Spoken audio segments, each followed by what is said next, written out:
Good afternoon, Newman University, and everybody listening in. This is your man, Joe Tusio. Listen, 98.5 WNUW LP Aston.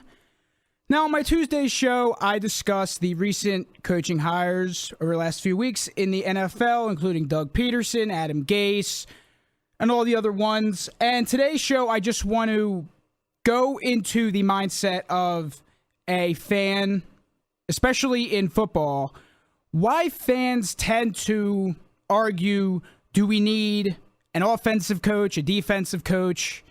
Because that seems to be the main argument that a lot of people have. That, well, most teams that are good hire a defensive-minded coach. That's just how it works in the NFL. And there may be some stats to back that up. There may be some that don't back it up. But it's just intriguing to understand the mindset of why fans want to consider a side of the ball as a head coach instead of just seeing who's the best coach out there. So especially in this year, there were a lot of offensive-minded coaches that were hired. Adam Gase was hired because of what he did with Peyton Manning, which to me doesn't really seem hard because Peyton Manning's a Hall of Fame quarterback, so it doesn't seem like it's that hard. But he also went to Chicago. Cutler maybe had his best year in Chicago, which is probably the main reason why a lot of teams liked him, and he was arguably the number one guy in terms of who teams were looking at to be the next head coach, because even before he came to Chicago, he was considered a top candidate at that time. So this just maybe adds the, fuel to the fire in some sense where, hey, this guy can make Cutler look good, a guy who maybe seems to be a guy that doesn't really work well with coaches. It kind of shows that maybe Gase has what it takes to be a great head coach in this league, especially considering now he has a young quarterback down there and a run game that's pretty good. So maybe he can develop that. And Hugh Jackson was another name where he was a head coach in the past for 1 year with Oakland, I believe. He did a pretty good job there. Then he went to the Bengals, continued that success with a great offense led by A.J. Green, Andy Dalton, and the run game that they had there too. And especially the Eagles hiring Doug Peterson, the guy who I ranted about all last show, how people don't like him or they think he may not be that good of a coach. But that, like I said, is left to be unseen. There's question marks there. So it's just going to be interesting to see how he builds his staff now that Frank Reich and Jim Schwartz are officially in there as the coordinators with Doug Peterson as the head coach. So what I want to get into is just go over the last few years, some of the head coaches that were hired around the NFL on the offensive side of the ball and the defensive side of the ball, and maybe why some people consider one side of the ball, offense or defense, to be the reason why a head coach is hired. Now, we can just go back to last year. I'm not going to go back 10 years ago because, quite frankly, that may not be relevant to now in the NFL. But just this past year, mainly a lot of the head coaches were defensive-minded coaches in the league. Gary Kubiak was the only offensive-minded guy that was hired, and his team went 12-4. Now, yes, he went to arguably to a team where they didn't really need a superstar head coach because their team was a star-studded team led by a Hall of Fame quarterback and a top 5 defense. So I don't really think the offense versus defensive side of the ball was huge in this year, because even though 6 of the 7 head coaches that were hired in this past year were defense, there was really only one coach that had a winning record, and that was Todd Bowles. Now the Jets went 10-6, and yeah, they didn't make the playoffs, which is pretty surprising. But John Fox went to Chicago, a team that could have had the number 1 pick going into this year. He turned that around. The defense looked very good. Like I said, the offense was progressing well, but injuries kind of slowed down the offense. And the first-round pick, Kevin White, didn't play, so that's kind of a reason why maybe Cutler didn't have a great of a year as he could have had, even though his year was pretty good. And then you look at Dan Quinn. The first 6 or 7 games, Atlanta was arguably the hottest team in the league. Their running game was arguably the best. Matt Ryan was lighting it up. They were looking just like an unstoppable offensive team. Then they kind of went off the rocker, losing a bunch of games. Fell to 8-8. Rex Ryan was another See, this is one of those guys where, regardless of where he goes, he's going to be a big media attention grabber type of guy. When he was with the Jets, most years he kind of guaranteed that they'd make a playoff run, a Super Bowl run. Didn't really happen, but he always had a great defense there. So he went to the Bills. What's interesting about this team is that before Rex Ryan got there, the Bills defense was playing very good football. They were getting a lot of sacks. The whole defense in general was just a top 5, top 10 defense. And now that Rex Ryan's there, it's kind of interesting because they kind of fell off a little bit, but their offense gained a lot of speed as the year went on.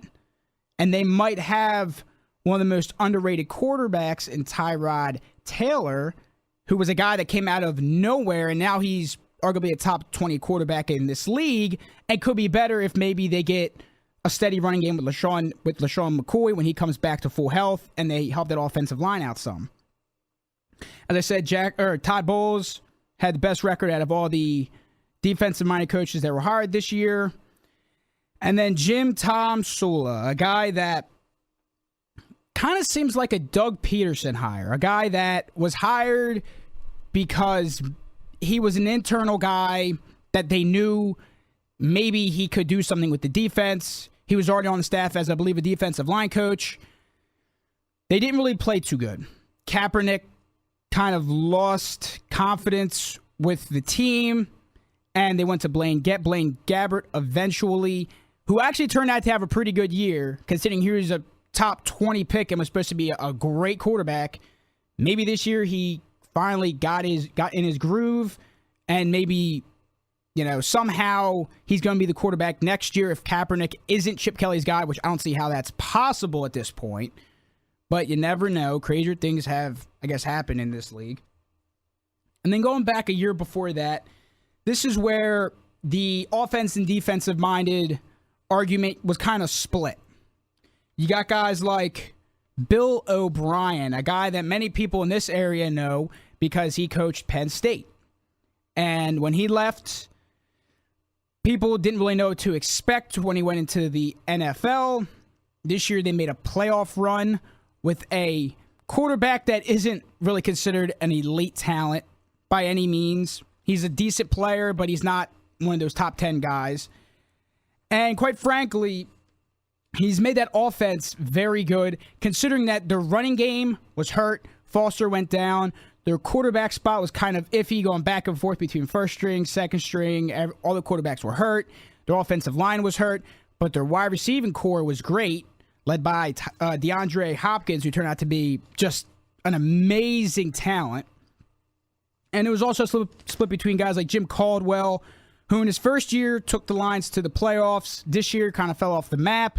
People didn't know if he was going to be fired. People didn't know if they were going to hire a new head coach. But the Lions feel that he's still the right guy for the job. They're going to give him one more year, or however many years they're going to give him. Maybe he could turn it back around because, yes, he went 11-5. He had a down year, so at least he knows how to bring a winning culture to that team, considering that he's already done it once. And, of course, on the defensive side, you got guys like Lovie Smith, who was one of the surprising fires a couple years back when the Bears went, I think, 10-6, and he was fired, and people were wondering, well, why'd they fire him? They won 10 games and this and that. Well, when you win 10 games, you don't make the playoffs, and you kind of sometimes neglect the offensive side of the ball, considering you're supposed to have your heir apparent franchise quarterback at the time. He goes down to the Buccaneers. They struggle their first year with him. They get the number 1 pick. Jameis is their main guy now. The year still wasn't that great. And surprisingly, he got fired after two years there, which I'm surprised they didn't give him at least one more year just to see what he could do. But that's a good young team. Cutter, I think, is going to do really good things with that offense, considering they have maybe the rookie of the year. They have Martin as the running back, who had, I think, top 3 in rushing. And their wide receivers are set. So if they can get that offensive line to work well for one more year, Winston gets another year of leading that team, and they can get their defense going, I think Cutter's going to do really good things with that team. And I think Lovie Smith eventually is going to find a head coaching job somewhere. I think there's going to be a spot open up, at least one spot next year, where maybe it's a team that just hires a guy for 1 year just to see what he can do. And Lovie Smith can eventually come in there, because I don't think he's going to take a defensive coordinator role at this time, considering that he's been head coach the last 10 to 15 years in this league. And then going back to 2013, this is where Eagles fans know and love good old Chip Kelly, everybody. This was the year that Andy Reid left. People didn't know what he was going to do. Went to the Chiefs. And so far, he's done pretty good stuff with that team. Alex Smith is looking very good.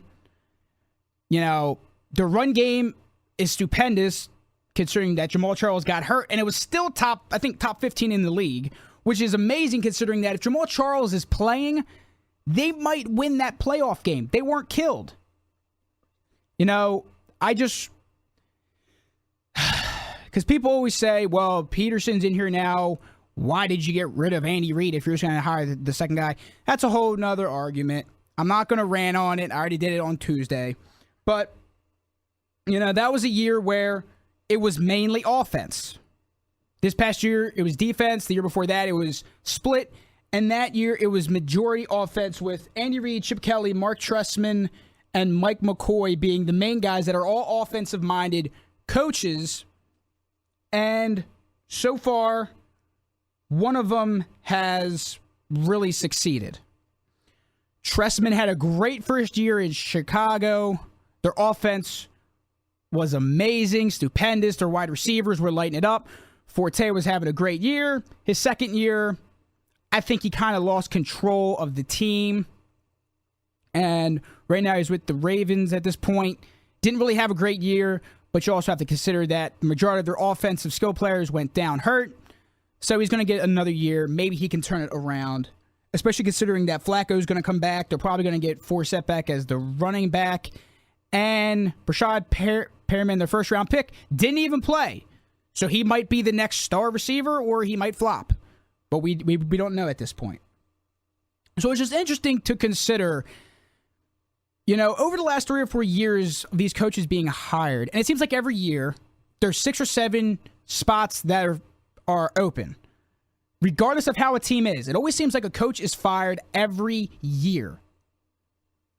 And to me, there's no sense, there's no one lopsided area where it's like the Super Bowl winning champs of the last 20 years have been led by a defensive-minded guy and offensive-minded guy. To me, it's just who is the best coach out there. I mean, I don't understand why people have to say, well, we need a defensive-minded coach on this team. That's what we need. If we get an offensive guy, we're just going to win 3 games and we're going to be done. I don't even know why we even hire an offensive-minded coach, because he doesn't know what he's talking about. No, I'm not even going to, you know, take into account that maybe he led an offense the past 10 years to be a top offense with another team. No, I'm not even going to consider him because he coaches offense. Why would I want that? Let's just hire some defensive-minded guy that, yeah, they had a middle-of-the-pack defense, but he's a defensive-minded guy, folks. We got to hire him because he knows what he's doing. I mean, I don't see...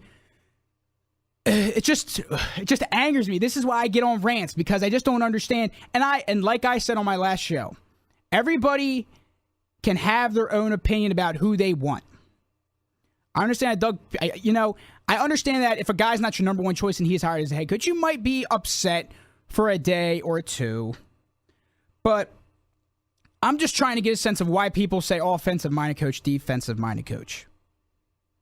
Now, I want to discuss some scenarios that could have, I guess, happened if Doug Peterson was not the guy here, who the Eagles could have got as the next coach, who they at least could have looked at.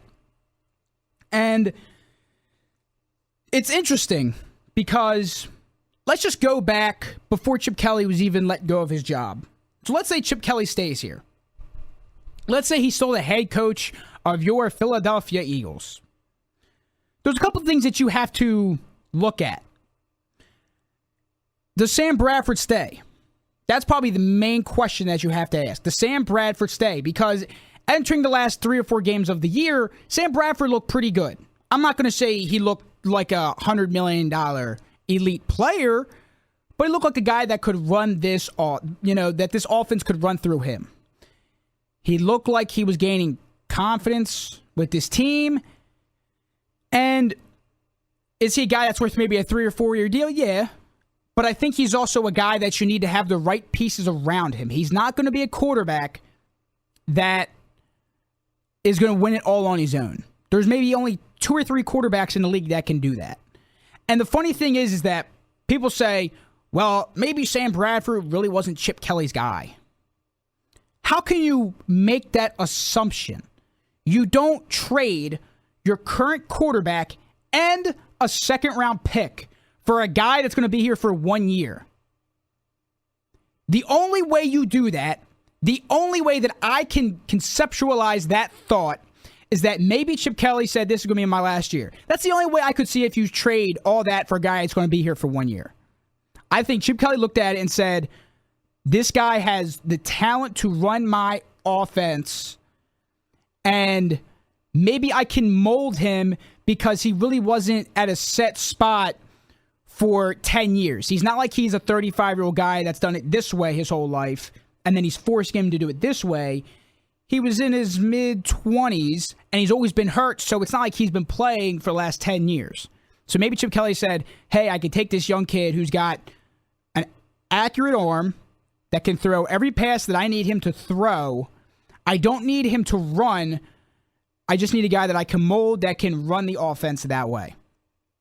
And it's so funny because the way that when Chip Kelly was here, DeMarco Murray came here, and everybody said, well, Chip Kelly needs that north-south runner, the guy that can just plow right up the middle. That's what DeMarco Murray is going to do. And DeMarco Murray did that his last game when Chip Kelly wasn't there.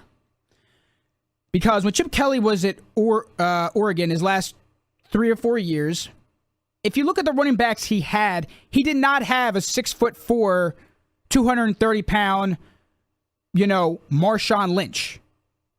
He didn't have a guy that was big and strong that ran right up the middle. LeGarrette Blount was the only guy that I think he had that was a big, strong running back. He had smaller guys that were able to create space, run east-west, that were fast. A Darren Sproles type of guy. Look what Kenyon Barner and Darren Sproles did when they played. They had pretty good games. Now, I'm not saying Kenyon Barner is their next stud. Don't assume that. But when he played, he put up some pretty good plays. And that's a guy that on most teams probably wouldn't play. Unless he's like a special teams player. But when he played, he put up some pretty good stats.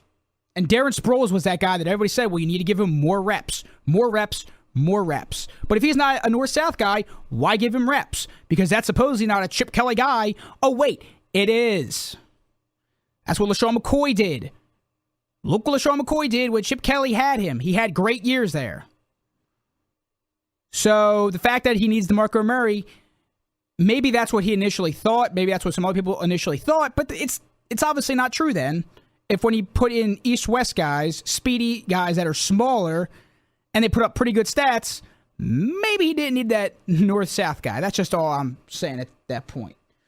And then obviously everybody said, well, does he go after Colin Kaepernick? Does he maybe go after RG3? And those are two interesting concepts because people want to put down RG3 as a guy that, well, he's making all this money. He's only going to be a backup on a lot of teams. I still think the guy has a lot of potential left. In his rookie year, he looked like, and I was one of the rare guys, honestly, that when him and Luck came out, I said RG3 potential-wise was better than Luck. Now, obviously, Luck is the better quarterback at this point.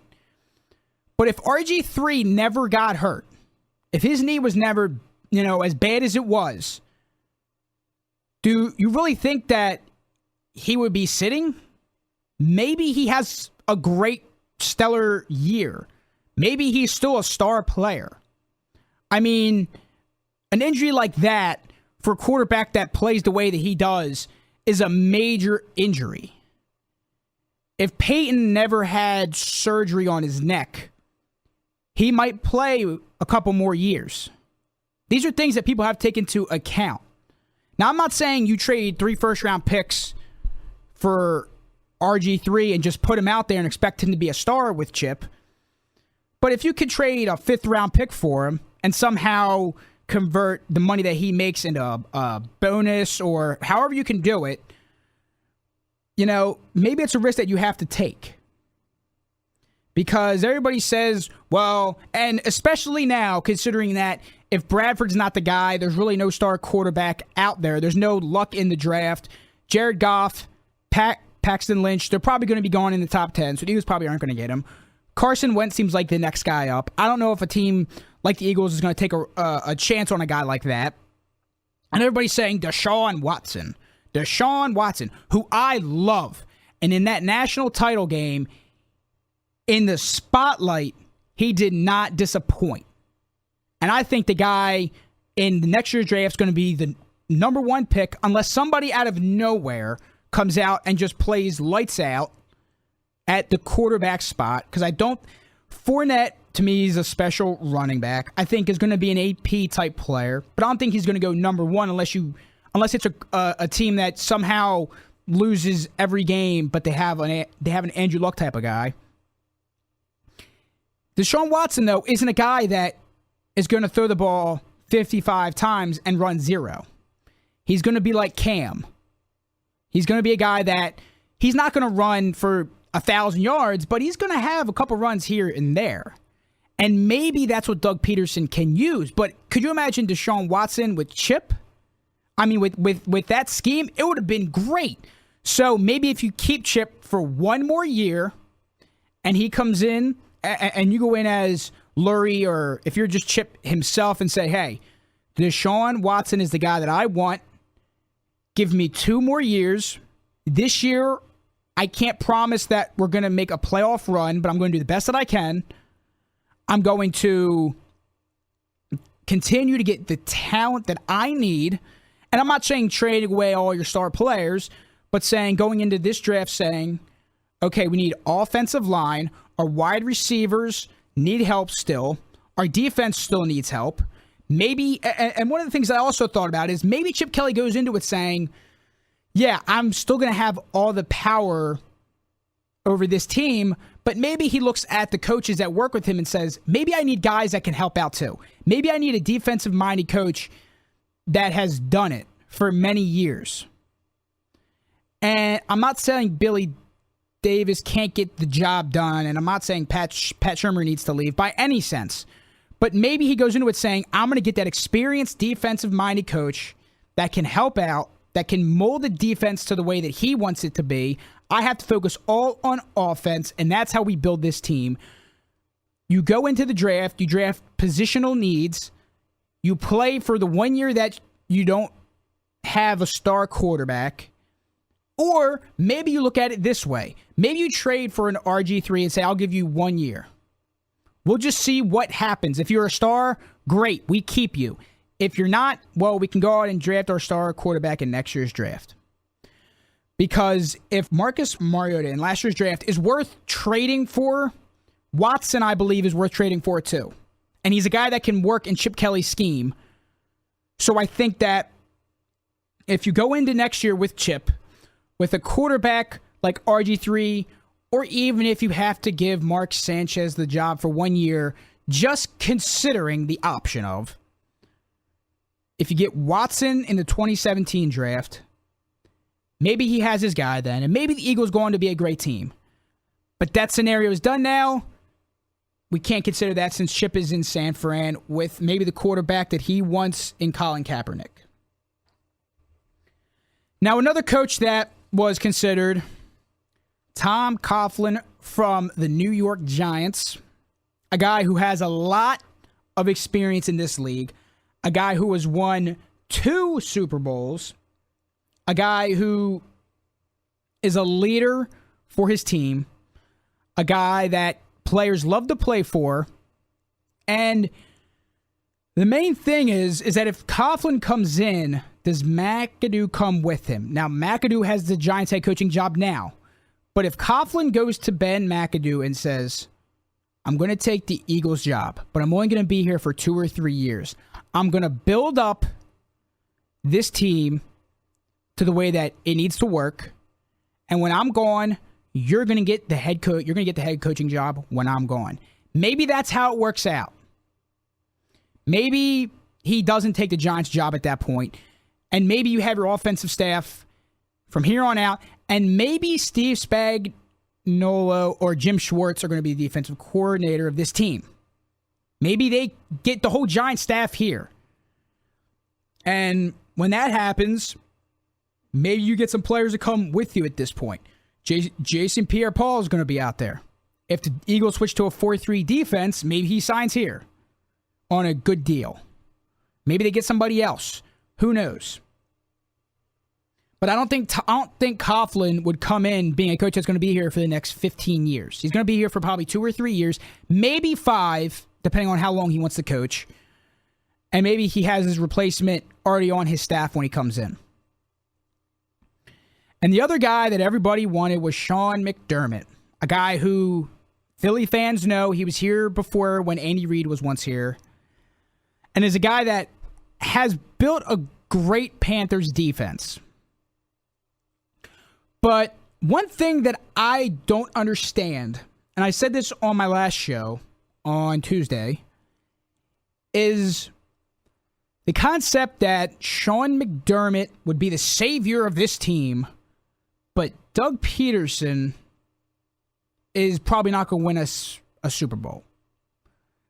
And I'm scratching my head literally at this point thinking, why is that? Why is it that a Sean McDermott at this point is the next great coach? Is it because of the defense that the Panthers have right now? Is he the guy that, well, Joe, look what the Panthers did this year. That means he's easily going to do it with this Eagles team. Because let's just make assumptions that what he can do there, he can do here. And that's not true. That doesn't always happen. Like I said, Lovie Smith, when he was with the Bears, coached up great defenses. At one point, he coached up a team that was led by Rex Grossman, who got to the Super Bowl. And I don't think Rex Grossman was the one who got them there. I'm pretty sure it was because they had a top 5 defense at that point. And he goes to the Bucs. I don't think the Bucs had a top 5 defense in this year. I don't think they did. Now, maybe by stats, maybe. But if their defense is so great, I don't think Lovie Smith's fired. So just because a guy does it with one team doesn't mean he can do it with another team. Now, sometimes that has happened. I mean, Pete Carroll was already an NFL coach. I believe he was a coach for the Jets. He didn't win Super Bowls before he went to Seattle. He was in the NFL. He didn't do that great. He went back to college, did wonders there, and then he came to Seattle. And look, they are a Super Bowl winning team and have been to the Super Bowl, I believe, last 2 years. So you have to consider that just because a guy does wonders with one team doesn't mean he's going to do it with another team. And just because a guy struggles with one team doesn't mean he's going to do that with another team either. I mean, look what Peterson did with the Chiefs in this year. And I'm not advocating Peterson as being the next star coach by any means.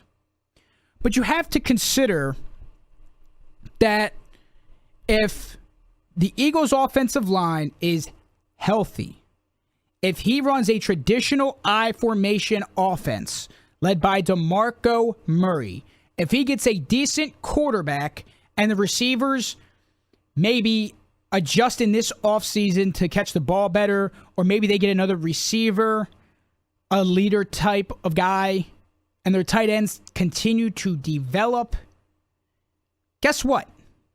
I think Doug Peterson could coach a pretty good offense at this point, and Frank Reich can help. The Chargers at one point, I think last year or 2 years ago when Frank Reich was with San Diego, they had a top 10 passing offense. And he's a guy that's been a quarterback in the NFL. They both have. So they know how to play the position. When Chip wasn't an NFL quarterback. And I'm not saying that you have to be a player to be able to talk to another player. I'm not saying in order for you to be a coach, you have to coach in the league for at least 10 years. And that's another assumption that I don't get. That people say, well, if you play in the NFL, you can immediately coach.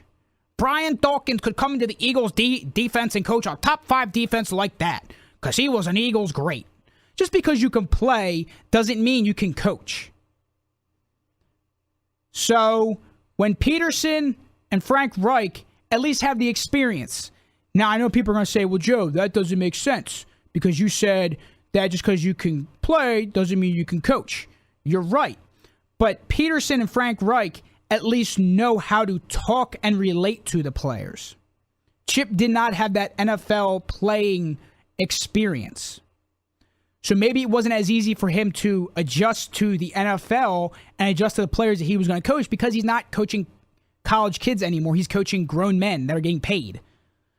So I think Peterson and Frank Reich are able to relate to the players that the Eagles have. And if they bring back Bradford on a deal that they can agree on, because something he wants a lot of money, more money than they're going to pay.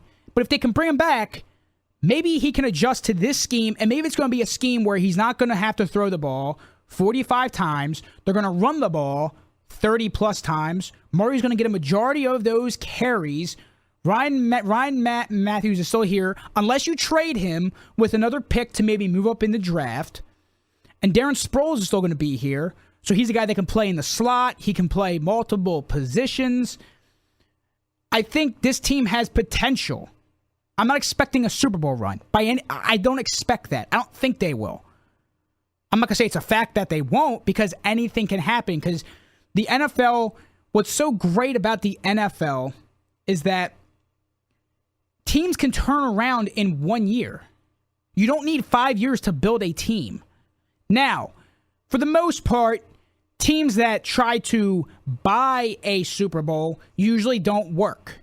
Denver did it a few years back. They haven't won a Super Bowl. Maybe this year it might work. I don't know. But the Broncos did it a few years back. It didn't work. The Buccaneers did it a few years back. They had the number 1 pick. And the rest is history. So, I think the Eagles have a chance to do something good here. But to the point that I'm making, that the fact that people think that Sean McDermott, and this is for any sport, you can have an opinion about if you don't like a coach. Everybody's entitled to their own opinion. That's what's great about sports, and I reiterated this on my last show. But you got to give a guy a chance. And maybe if Sean McDermott comes here, maybe he does coach up a great defense.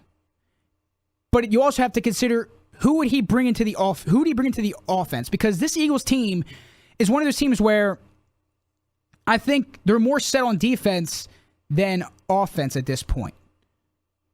Because I think their defense is set in terms of what they know they're good at, what they know they need help with. So if you just bring in a good defensive-minded coach, it's going to make them a lot better, but you don't need to bring in a defensive head coach. And Jim Schwartz, I think, is going to help out a lot. The guy was a great head coach. His teams may not have been Super Bowl winning teams, but his defenses usually were always pretty good. And he has a lot of talent on this team. And if you can get maybe 1 or 2 more key pieces on this defense, I think the defense is going to be pretty good too. But if Sean McDermott comes in here, and if maybe Pat Shurmur stays as the offensive coach for this team, maybe that's what happens. And I think Sam Bradford really likes playing for him, so maybe Bradford stays. And that's another thing, is that would you rather have McDermott and Bradford as the group going into next year, or would you rather have Schwartz, Reich, Peterson as head coach, and your quarterback is kind of an unknown? I don't think anybody wants to see a 4-win team, so I don't think they're going to go with a Mark Sanchez at any time soon. Maybe he does, though. Maybe he goes out there and shocks the world and does that. But I don't think he will. if I am the Eagles, I try to re-sign Bradford, but I don't break the bank for him. And it's going to be one of those things where I would go to him and say, this is what I'm going to give you. This is all we can give you because we're going to address these needs with the other cap that we have. If you don't want this deal, then I'm sorry, but we're not going to be able to sign you. And if he says no to it, then let him go somewhere else. Because I guarantee another team's going to sign him. Because he's not a bad quarterback. But he needs help, though. If he goes to a Houston Texans, he'll probably be pretty good. Their run game is pretty good. Their wide receiver is unreal. If they get another key piece there. And their offensive line, when it's 100%, is probably top 10 in the league. So I think a team's going to easily sign him if the Eagles don't. But that's the main thing. It's the price tag. It's what he's going to want. And if I go in, Jared Goff isn't going to be there. Paxton Lynch isn't going to be there. But are you willing to trade up for him? And this is one of those things where in the RG3 draft, Washington traded a lot for him. In this past draft, there was plenty of rumors about maybe the Eagles trade everything for Marcus Mariota. I don't think in this year's draft you're going to have to do that. I don't. I think it's going to be intriguing to see if the Eagles staff says, okay, if Jared Goff's the guy, we got to get him. We're not going to trade the bank for him. We're not going to give him our top player and 3 first-round picks, but if he's our guy, we're going to try to get him. And that's what most teams are going to do. If he thinks he's the guy, then he's got to do it. And I had kind of an argument during the last break about when Chip was here. I think of it like this. You're either with a coach or you're not with a coach. It's like going on a boat. You're either on the boat or you're not on the boat. You can't have one foot on the pier and one foot on the boat. That doesn't work like that. When Chip's here, if you think Chip's going to be the Super Bowl winning coach, then you got to let him make his moves. Regardless if they're good or bad. And I know some of the moves he made were not the best moves. Because he won 10 games back-to-back years with practically Andy Reid's team. And this year was supposed to be the year with Chip Kelly's guys. And I'm not saying that you have to 100% agree with what Chip Kelly does, but you have to put it in perspective in some sort that if you like Chip Kelly, if you think he's the savior of this team, you got to let him do what he has to do. Because if he's just going to be a guy that will coach and he has no say on what teams, on what draft picks and players are signed, then it's not his team then. Then you can't say that Chip Kelly won with his team. Because it wasn't his team. It was the Eagles team that Chip Kelly came in and took over, which doesn't make sense then. I think, and some people say, well, you can pick and choose. But to me, you can't, though. Because if you say, well, Chip Kelly won 10 games with Andy Reid's team. What do you think he can do with his team? He's going to be even better. Well, he didn't. So you can't say that Chip Kelly is going to be better with his team week 1 and then week 15. Well, why did he use it? He doesn't know how to pick people. He doesn't need his team. Well, then you really don't like Chip then. And it's also the expectations going into each year. And preseason sets that up. Media is set up like putting a ball on a tee, saying knock it out of the park when preseason comes around and a team in preseason looks good or bad. And this preseason, Eagles killed it. Expectations. At least NFC East title. Max would be like the Super Bowl. That didn't happen. Expectations were high. Chip was let go. And when Doug comes in, the expectation is always going to be at its highest, and especially for certain teams where Philly is a sports-driven area where we love our teams. Eagles especially, regardless of how we do. And most people know Eagles fans will not talk around their points. If they don't like somebody, they will let them know. As do most probably fans of other teams too. But the whole thing is that I'm trying to argue is that you got to give the guy time. This was my whole last show. I ran it on it probably for half of the show, and I'm going to continue to. Because it confuses me how an unknown that isn't with the Eagles right now. Now, yes, Doug was here with the Eagles in the past. And so he kind of knows the team. He knows the area, which I think isn't really, I don't think that really takes into effect of what you need as a head coach. If you say, well, he's been here before, so we need to hire him because he's been here and he knows the city. So he's going to be able to talk to the fans. Makes no sense to me. But I think you have to go into it blind and say, who is the best coach that we think is going to coach this team? And if Doug Peterson's your guy, you got to hire him. And you got to let him work with his team. Regardless if the GM has all the say, you got to let him get his team. And that's with every coach.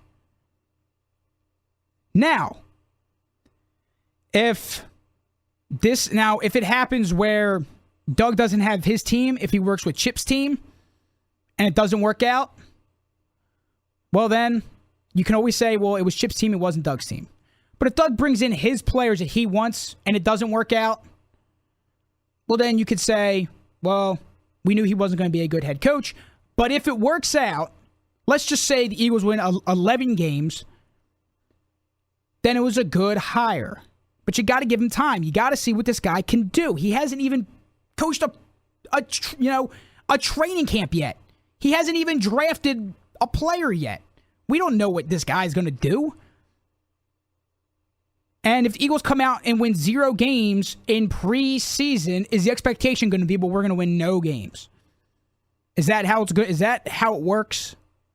Because when I look at preseason, I look at the guys in the second and third string for depth.